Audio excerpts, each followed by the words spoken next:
করছো ওখানে?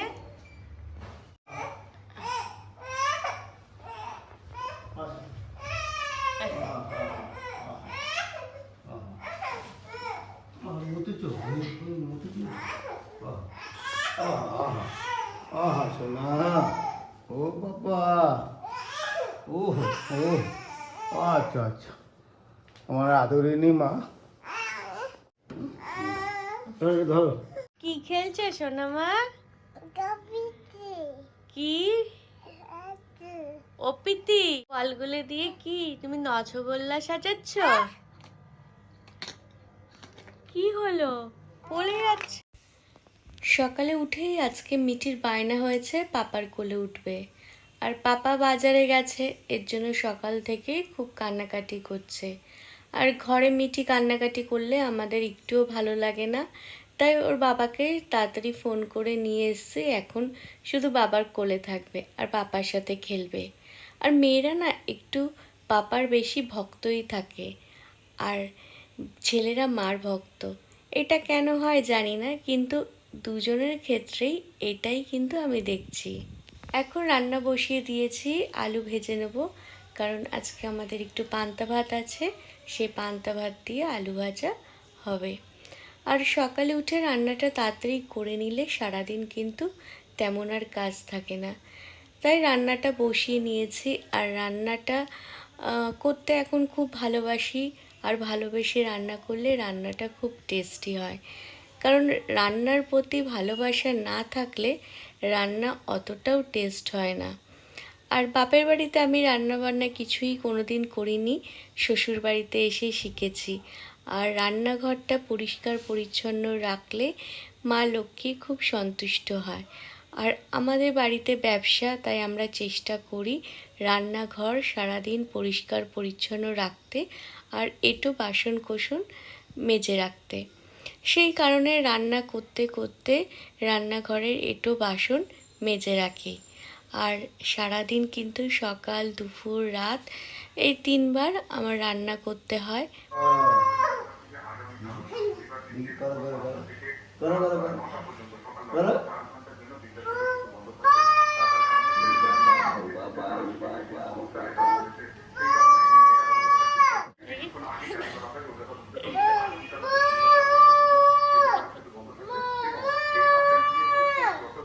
মিঠি কোথা থেকে এই রডটা পেয়েছে, সারাদিন এই রডের ভেতর দিয়ে পাপা পাপা বলছে। আর মিঠি আমার থেকে পাপাকে একটু বেশি ভালোবাসে, এটা আমার খুব ভালো লাগে। কি বিশাল বৃষ্টি আরম্ভ হয়েছে এখন, তো মেঘে এত বৃষ্টি হচ্ছে এখন, মানে রাস্তায় বেরোলে খুব অসুবিধা। এই দেখ,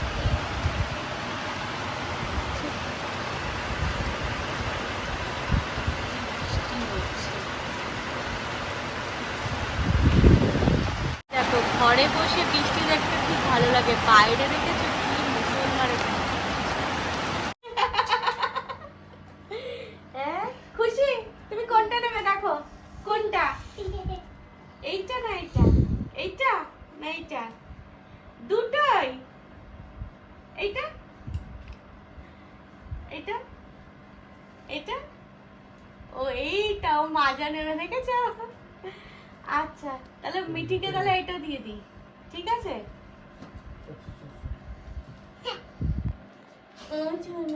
আমার সোনা মা, আমার আদুরে মা, তুমি মাজা ভালোবাসো? হ্যাঁ দেখি তুমি ভালোবাসো? হ্যাঁ আমাকে ডাল দে।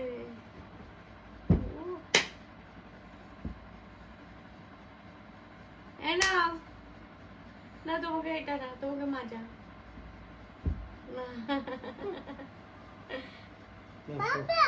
পাপাকে দাও, এটা পাপাকে দাও। না একটু বোনকে দাও। হয়ে গেছে। হ্যাঁ পরের দিন সকালে উঠেই মাঠে চলে এসেছি। আর বাড়িতে থাকতে ভালো লাগে না, সকাল সকাল মাঠে এসে বন্ধুদের সাথে গল্প করি, সেটাই খুব ভালো লাগে। কে পড়ছে? আচ্ছা থাক না, বুনু পড়ো। কি কার হেলমেট পরেছো? হ্যাঁ এটা তো দাদার হেলমেট না, এটা অন্য কারোর হেলমেট। দিয়ে দাও, দিয়ে দাও। হ্যাঁ, ওকে নিয়ে আসো। তোমার খেলনা দিয়েছে? খেলনা দিয়েছে? কিভাবে পড়ছিস? হ্যাঁ, দেখেছে? হেলমেটটা তোর থেকে বড়, এটা অনেক বড় হয়েছে। চলো ওইদিকে গিয়ে বসবে। কেন? চলো এখন মাঠে এসছি। মাঠে হচ্ছে জল কাদাতে একদম ভর্তি হয়ে আছে, খেলতে পারছে না। চলো। ও মা, খুব সুন্দর লাগছে। তুমি ক্রিকেট শিখবে? হ্যাঁ, তুমি ক্রিকেট শিখবে? তুমি পরবে হেলমেট? এটা কার হেলমেট জানো?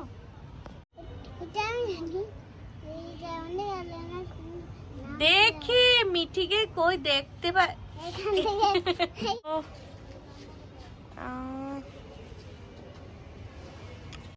হেলমেট পরে চললো। ভালো লাগছে কিন্তু, খুব ভালো লাগছে। দেখি এই যে তোমাদের দেখাতে এসছে।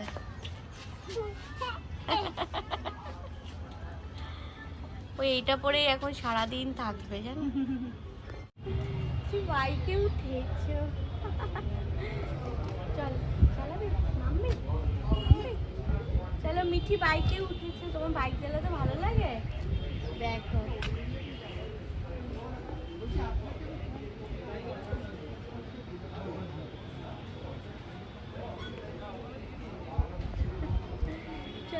মাঠ থেকে এসছি আর এত আমাদের গরম লেগেছে। তো ফ্রিজ থেকে এইটা বের করি। এইটা মাজা। কি মিঠি এখন কি চাইছে জানো? এই যে ফ্রিজে এইটা আছে, এইটা আগে কোল্ড ড্রিঙ্কস খেয়ে নি। এখন আমরা মাঠে আমাদের প্রায় 3-4 ঘন্টা বসে থাকতে হয়, আর এসেই দেখো ফ্রিজ থেকে এই মাজারটা বের করে আমরা সবাই খাবো। কারণ কি বলতো, মানে এত আমাদের মাঠে গরম লাগে, আর বাড়িতে এসে এই ঠান্ডা ঠান্ডা কোল্ড ড্রিঙ্কস খুব ভালো লাগে।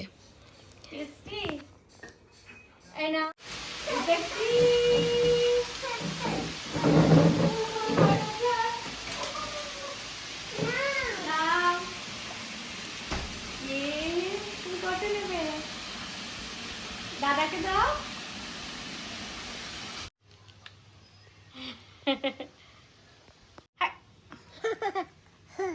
সারাদিন আমরা অনেক ব্যস্ততার মধ্যে থাকি, কিন্তু ঠাকুর ঘরে এসে বসলে সারাদিনের ক্লান্তি অনেকটাই কমতে থাকে। আমার সোনা বাড়িতে থাকলে তাকে 2 থেকে 3 বার কি 4 বার সেবা দিতে লাগে। যেদিন যেরকম পারি ওই দিন ওরকম ভাবেই সেবা দিই। আর বাড়িতে ঠাকুর ঘর থাকলে সকলের মনের মধ্যে একটা পজিটিভ এনার্জি থাকে। আর আমাদের বাড়িতে ব্যবসা, আর সেই ব্যবসার কারণে মা লক্ষ্মীর আশীর্বাদ খুবই দরকার। দিন লক্ষ্মী গণেশ পুজো হয়েছে, সেই কারণে লক্ষ্মী পুজোর দিন নতুন লক্ষ্মী আনি না। এই লক্ষ্মী ঠাকুর আর আমার শ্বশুর বাড়ির প্রতিষ্ঠিত লক্ষ্মীর পটচিত্রে আমরা পুজো করি। মনসা দেবী সন্তুষ্ট থাকলে মুখ হাসি খুশি থাকে। প্রথম দিন থেকে মনসা দেবীকে যেরকম মেনেছিলাম, কোনো রূপের পরিবর্তন হয়নি, সেরকমই আছে। আর ঠাকুরের গায়ে কোনো ধুলো ময়লা লাগেনি, শাড়িও পুরো নতুন আছে। দেবী জ্বর, তারপর পেটের নানা সমস্যা, ত্বকের সমস্যা এইসব নিরাময় করে। সেই কারণে কোনো সমস্যায় পড়লে শীতলা মায়ের কাছে প্রার্থনা করি এবং ডাক্তার দেখানোর সাথে সাথেই সেই রোগ নিরাময় হয়। আমরা সারাদিনে সকালে ঠাকুর ঘরে আসি, দুপুরে, তারপরে এখন ঠাকুর ঘরে এসছি। তো এত ভালো লাগে এই ঠাকুর ঘরের পরিবেশে বসে থাকলে। মনের কোনো চিন্তা ভাবনা থাকে না, আর কোনো ভয় থাকে না। ভয় তো আমাদের পিছিয়ে ফেলে, অনেকটা ব্যর্থও করে ফেলে। সেই কারণে ঠাকুর ঘরে এসে বসে থাকলে মনের ভয় দূরে থাকে।